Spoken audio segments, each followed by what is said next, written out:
সালামু আলাইকুম, আমি মোহাম্মদ আয়ুব। তো আজকে ট্রেড করব গোল্ডের মার্কেটে।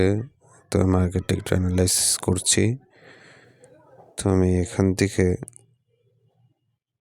যেটা দেখতে পাচ্ছি, একটা প্যাটার্ন ক্রিয়েট করছে, হেড অ্যান্ড শোল্ডার বুলিশ। তো এখান থেকে আমি 50 লট সাইজের বাই ট্রেড এক্সিকিউট করব।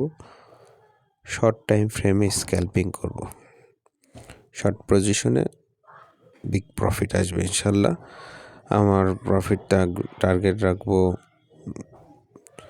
$5,000-7,000 এরকম। তো চলুন দেখা যাক, অপেক্ষা করি।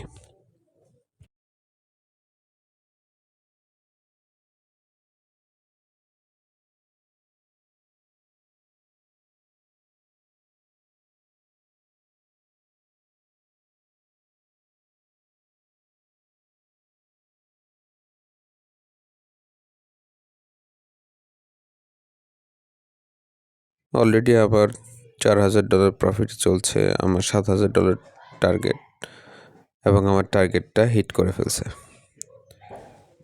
তো শর্ট টাইমের মধ্যে আমি ভালো একটা প্রফিট জেনারেট করতে পারলাম। তো নলেজ থাকলে আপনারাও শর্ট টাইমের মধ্যে একটা ভালো প্রফিট জেনারেট করতে পারবেন। আর এই জন্য আপনাকে সর্বপ্রথম নলেজ নিতে হবে এই বিষয়ে। যতটা সহজ লাগছে আসলে ততটা সহজ না। এর পেছনে অনেক সময় এবং অনেক শ্রম আছে, এবং আমি আমার কিছু পার্সোনাল স্ট্র্যাটেজি ইউজ করে আমি সবসময় ট্রেড করি। শর্ট টাইম স্ক্যাল্পিং করি, শর্ট পজিশনে লং প্রফিট বুক করি, আবার লং পজিশনেও প্রফিট বুক করি। তো ভিডিওটি ভালো লেগে থাকলে লাইক, কমেন্ট, শেয়ার দিয়ে পাশে থাকবেন। এরকম ভিডিও দেখতে চ্যানেলটি সাবস্ক্রাইব করে রাখতে পারেন। তো সবাই ভালো থাকবেন, ধন্যবাদ।